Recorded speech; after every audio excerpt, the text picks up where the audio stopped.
Listen to your preferred news feeds with Odiogo.com. Cataloging innovation.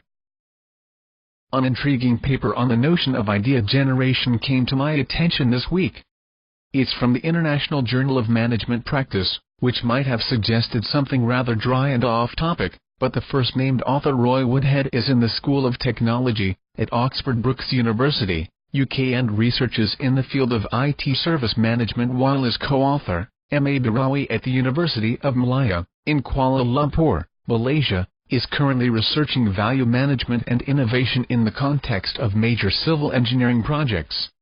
So, what made this paper stand out? Well, seemingly its main conclusion is that over recent years management speak has overtaken, perhaps not surprisingly some would say, the actual generation of ideas within an industry, an R&D environment, or elsewhere. So, the whole idea of coming up with something new, inventing, in other words, has become detached from the practical and been lost in the processes of managing information. Common sense, apparently, has once again been usurped by the need to organize. Management is not wholly to blame for this disjuncture, the researchers hint. In fact, they point out that the reason for the split boils down to an assumption about how our brains work in creative mode. This cognitive theory of creativity holds that ideas are located exclusively within the human brain. This assumption, Woodhead and Birawi suggest, has led to a dearth of research into how creativity leads to new ideas because it seems like a problem already solved.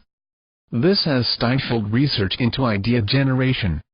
Now, Woodhead and Birawi say it is time to challenge this assumption and to build an alternative view based on the relationship between our intentions and their effects, which could develop new perspectives on idea generation by helping us understand that ideas are not simply the product of the human mind but are the product of a wide range of information sources and responses to them.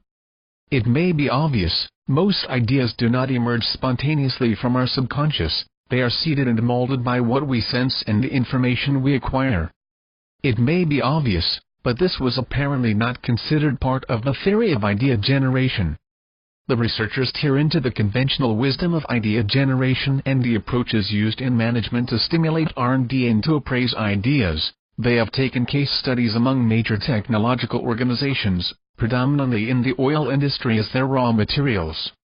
They emphasize that poor performance among those charged with generating ideas is usually seen as a weakness. Poor performance among those charged with generating ideas is usually seen as a weakness of the individuals involved, rather than a problem with the assumptions about the standard idea generation techniques employed.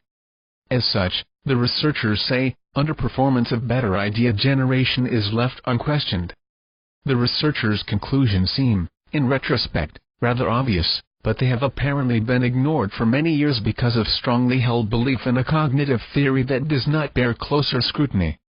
We believe our potential to generate new possibilities has been reduced by the view that ideas originate within an individual, the researchers state.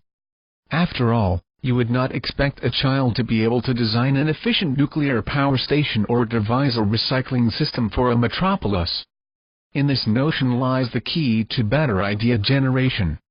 Idea generation is something to do with the way external systems work, our knowledge of their workings and an ability to conceive of alternative ways to make things happen.